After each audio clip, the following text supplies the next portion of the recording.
오늘도 새벽 5시에 눈이 떠졌다.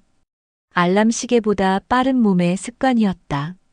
김정환은 침대 옆에서 작게 웅크리고 있는 고양이 도도의 털을 쓰다듬으며 하루를 시작했다. 여러분과 함께할 수 있어 늘 행복합니다. 이야기가 마음에 드셨다면 구독과 좋아요로 응원해주세요. 그 관심이 다음 영상을 준비하는 데 큰 힘이 돼요. 그럼 이어서 이야기 만나러 가실까요? 도도야, 오늘도 엄마 일하러 간다. 40년간 한 번도 빠지지 않고 출근했던 학교 급식실. 오늘이 마지막 날이었다. 정년퇴직이라는 말이 이렇게 허전할 줄 몰랐다. 급식실에 도착하자마자 앞치마를 두르고 큰 솥에 국을 끓였다. 수백 명의 아이들이 먹을 뜨거운 국물. 손에 익은 동작으로 재료를 썰고 간을 맞추고 정성스럽게 배식 준비를 했다. 정화 선생님, 오늘로 끝이네요. 정말 수고 많으셨어요. 동료들의 인사가 어색했다. 40년을 함께 일했지만 퇴직하면 만날 일이 있을까? 아마 없을 것이다. 점심시간 아이들이 줄을 서서 들어왔다. 안녕하세요. 인사하는 아이들에게 국을 한 국자씩 떠주며 생각했다. 내일부터는 이 소란스럽고 정겨운 목소리들을 듣지 못한다는 게. 선생님, 국 정말 맛있어요. 한 아이가 환하게 웃으며 말했다. 정화의 가슴이 뭉클했다. 이런 순간들이 40년을 버티게 해준 힘이었다. 배식을 마치고 설거지를 하면서 문득 아들 생각이 났다. 정수도 이 학교 급식을 먹으며 컸었지. 홀어머니 밑에서 자란 아이가 무럭무럭 자라 대학을 졸업하고 결혼까지 했다. 그때는 정말 뿌듯했는데. 정화야, 이제 손자도 보고 여유롭게 살 수 있겠네. 동료의 말에 씁쓸한 미소만 지었다. 여유롭게? 아들 가족은 정화를 여유의 대상으로 여기지 않는 것 같았다. 지난달에도 엄마, 우리 가족끼리만 제주도 여행 다녀올게요라며 자연스럽게 배제했다. 퇴근길 정화는 마트에 들러 도도 사료를 샀다. 집에 돌아오니 도도가 현관에서 기다리고 있었다. 도도야, 이제 엄마가 집에 늘 있을 거야. 하지만 그 말이 기쁘게 들리지 않았다. 집에 늘 있다는 것. 아무도 찾지 않는 집에서 혼자 도도와 함께. 저녁 뉴스를 보다가 아들에게 전화를 걸었다. 정수야, 엄마 오늘 퇴직했어. 아, 그래요? 수고하셨어요, 엄마. 그런데 지금 아이 재우는 중이라 조용히 해야 해서요. 짧은 통화였다. 40년 직장 생활의 마지막 날인데. 정화는 창문 너머 석양을 바라보며 생각했다. 내 인생에서 정말 중요한 게 뭐였을까? 가족을 위해 살아왔는데 정작 나는 어디에 있을까? 퇴직 후 첫 주말, 정화는 아들 정수에게 전화를 걸었다. 정수야, 엄마가 미역국 끓여놨는데 가족들하고 같이 와서 먹지 않을래? 아, 엄마. 오늘 처가댁에 가기로 했어요. 그리고 다음 주말에는 아이 학원 상담이 있고 또다시 거절이었다. 정화는 수화기를 내려놓고 혼자서 미역국을 먹었다. 도도만이 식탁 의자에 올라와 함께 있어줬다. 괜찮아, 도도야. 우리끼리 먹어도 맛있지? 하지만 목구멍으로 넘어가지 않는 밥 한 술 한 술이 서럽기만 했다. 며칠 뒤 마트에서 우연히 며느리 수진을 만났다. 어머니, 여기서 뵙네요. 수진아, 반가워. 어떻게 지내니? 네, 잘 지내요. 아, 어머니 혹시 다음 주 일요일에 시간 되세요? 저희가 펜션에서 가족 모임 할 건데. 정화의 얼굴이 환해졌다. 드디어 함께하는 시간을 만들어주는구나. 그럼, 엄마가 뭐 준비해 갈까? 아, 그게. 수진이 머뭇거렸다. 사실은 저희 친정 가족들하고만 모이는 거라서요. 어머니께서 계시면 좀 어색할 것 같아서. 순간 정화의 가슴이 철렁했다. 아, 그렇구나. 죄송해요, 어머니. 다음에 저희끼리만 따로 식사해요. 그럼 안녕히 계세요. 수지는 서둘러 사라졌고 정화는 한참 동안 그 자리에 서 있었다. 주변 사람들이 지나다니는데도 자신만 투명인간이 된 것 같았다. 집으로 돌아와 도도를 꼭 안았다. 도도야, 엄마가 투명인간이 된 것 같아. 보이지도 않는 것 같고. 그날 밤 정화는 옛날 앨범을 꺼내 들여다봤다. 남편과의 신혼사진, 정수가 어렸을 때 사진들. 모든 사진 속에서 정화는 환하게 웃고 있었다. 그때는 정말 행복했었나? 아니면 행복한 척했던 건가? 다음 주 월요일 동네 슈퍼에서 장을 보고 있는데 옆집 아주머니가 말을 걸었다. 정화 씨, 요즘 아들 자주 안 와? 네. 바쁘더라고요. 아이고, 요즘 자식들이 다 그래. 우리 때는 부모 모시고 사는 게 당연했는데 말이야. 그래도 정화 씨는 좋겠어. 아들이 대학도 나오고 잘 됐잖아. 아주머니의 말이 위로가 되어야 하는데 오히려 더 씁쓸했다. 겉으로는 성공한 것 같지만 정작 자신은 어디에도 속하지 못하는 느낌이었다. 집에 와서 저녁을 준비하다가 문득 깨달았다. 요리를 해도 먹을 사람이 자신뿐이라는 것.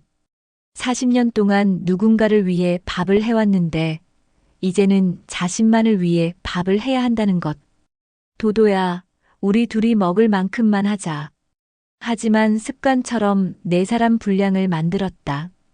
그리고 혼자 먹다 남은 반찬들을 냉장고에 넣으며 한숨을 쉬었다. 그날 밤 정화는 침대에 누워 천장을 바라보며 생각했다. 언제부터 나는 이렇게 보이지 않는 사람이 되었을까? 가족에게도 세상에게도. 비가 추적추적 내리는 수요일 오후, 정화는 도도와 함께 창가에 앉아 빗방울이 흘러내리는 것을 멍하니 바라보고 있었다. 퇴직한 지 한 달이 넘었지만 여전히 시간이 느리게 흘렀다. 따르릉. 집 전화가 울렸다. 여보세요? 정화야. 나야, 영희. 30년 지기 친구 영희의 목소리였다. 정화의 얼굴에 오랜만에 미소가 번졌다. 영희야, 잘 지내? 응, 나도 지난달에 드디어 퇴직했어. 정화야, 너무 답답해서 미칠 것 같아. 매일 집에만 있으니까 말이야. 나도 마찬가지야.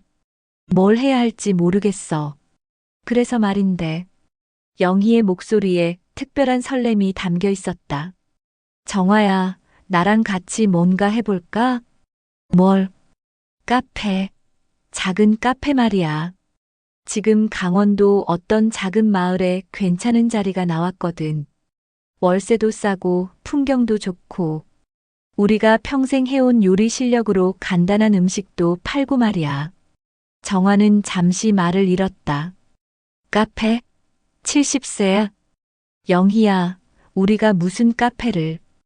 왜 안 돼? 요즘 시골의 작은 카페들이 인기라고 하던데. 우리가 못할 게 뭐야? 평생 사람들 먹이고 살았잖아.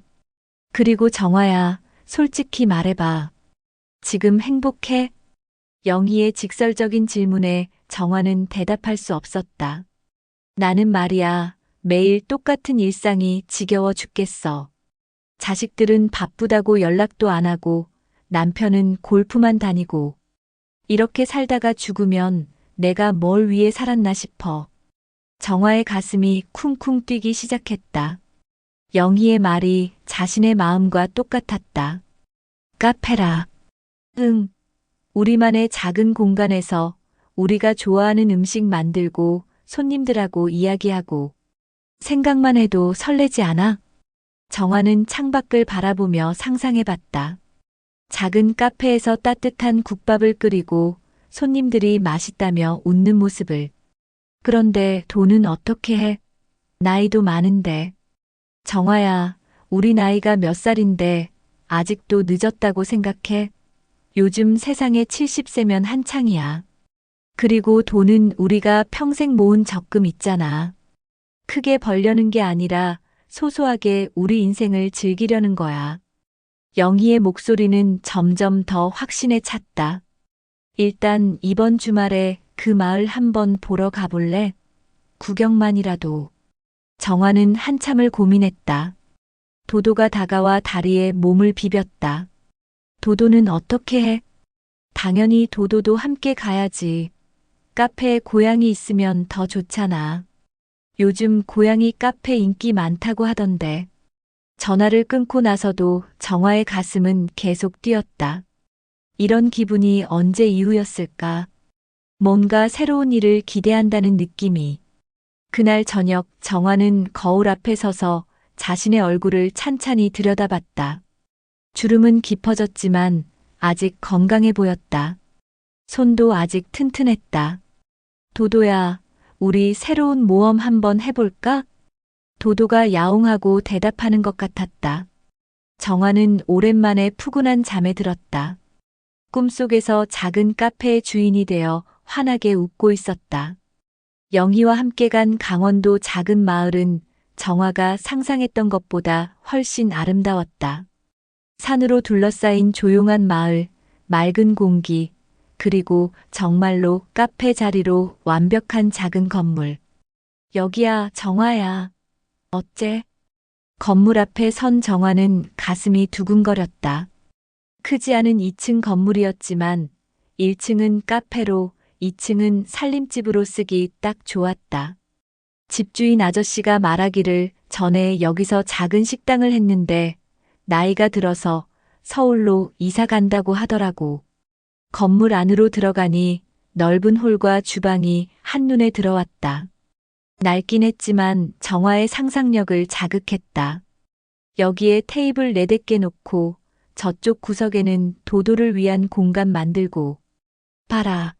벌써 계획 세우고 있잖아. 영희가 신이 나서 웃었다. 집주인을 만나 이야기를 나눈 후 두 사람은 마을을 걸어 다녔다. 마을 사람들은 친근하게 인사를 건넸고 특히 할머니들은 새로 오시는 분들이에요. 라며 관심을 보였다. 어르신들, 여기 카페 하려고 왔는데 어떨까요? 아이고, 좋죠. 우리 마을에 카페가 생기면 젊은 사람들도 놀러 오고 좋죠. 마을 사람들의 환대에 정화는 점점 확신을 갖게 되었다. 서울로 돌아온 후 정화는 며칠 동안 고민했다. 정말로 이 나이에 새로운 시작을 할 수 있을까? 아들은 뭐라고 할까? 결국 정수에게 전화를 걸었다. 정수야, 엄마가 할 이야기가 있어. 네, 뭔데요? 엄마가 카페를 해볼 생각이야. 전화 너머로 긴 침묵이 흘렀다. 엄마, 갑자기 무슨 소리예요? 나이가 몇 살인데. 70살이면 늙은이야? 요즘 세상에. 그게 아니라. 왜 갑자기 그런 생각을 하세요? 집에서 편하게 쉬시면 되잖아요. 정화는 깊게 한숨을 쉬었다. 아들에게는 엄마가 새로운 도전을 한다는 게 이해되지 않는 모양이었다. 정수야, 엄마도 하고 싶은 게 있어. 그냥 집에서 기다리기만 하는 삶은 싫어. 엄마, 너무 무모한 것 같은데요. 실패하면 어떻게 하려고 그러세요? 실패해도 괜찮아. 적어도 시도는 해볼 거야. 전화를 끊고 나서 정화는 결심했다. 아들의 반대에도 불구하고 자신의 인생은 자신이 살겠다고. 그 다음 주 정화는 은행에 가서 40년간 모은 적금을 정리했다. 생각보다 꽤 많은 돈이 있었다. 그리고 살던 집을 정리하기 시작했다. 도도야, 우리 이사 준비해야지. 도도는 상자들 사이를 돌아다니며 호기심 어린 눈으로 주변을 살폈다. 짐을 정리하다가 남편의 유품들이 나왔다. 낡은 시계, 읽다 만책, 함께 찍은 사진들. 정화는 그 물건들을 쓰다듬으며 중얼거렸다. 여보, 미안해. 이제야 내 인생을 살아보려고 해. 마지막 밤 정화는 빈집에서 도도와 함께 바닥에 앉아 있었다. 40년을 살았던 집이 이렇게 쓸쓸할 줄 몰랐다. 도도야, 무서워? 도도가 정화의 무릎에 올라와 몸을 웅크렸다. 정화는 도도를 쓰다듬으며 다짐했다. 이제 정말 우리만을 위한 집을 만들어 보자. 다음 날 새벽 영희와 함께 이삿짐 트럭을 타고 강원도로 향했다. 창밖으로 스쳐 지나가는 풍경을 보며 정화는 가슴이 벅찼다. 70세에 시작하는 새로운 인생이 기다리고 있었다. 정환의 카페 문을 연 지 석 달이 지났다. 처음에는 손님이 거의 없어서 걱정했지만 입소문이 나면서 하루에 10댓 명의 손님이 찾아오게 되었다. 아주머니, 오늘 국밥 있어요? 물론이지. 금방 끓인 따끈한 거 있어. 정화는 능숙하게 국밥을 떠서 내놓았다. 40년간 급식실에서 키운 실력이 여기서 빛을 발했다. 손님은 한술 떠먹더니 눈이 휘둥그레졌다. 와, 이게 진짜 집 맛이네요. 어머니가 끓여주던 그 맛이에요. 이런 말을 들을 때마다 정화의 가슴은 따뜻해졌다. 급식실에서 수백 명에게 밥을 퍼주던 때와는 다른 더 깊은 만족감이었다. 도도는 카페의 마스코트가 되어 있었다. 손님들이 오면 살며시 다가가 애교를 부렸고 특히 아이들은 도도를 보러 오는 경우도 많았다. 도도야, 넌 진짜 영업부장이구나. 도도가 야옹하고 대답하는 듯 했다. 어느 일요일 오후 정화가 설거지를 하고 있는데 익숙한 목소리가 들렸다. 엄마.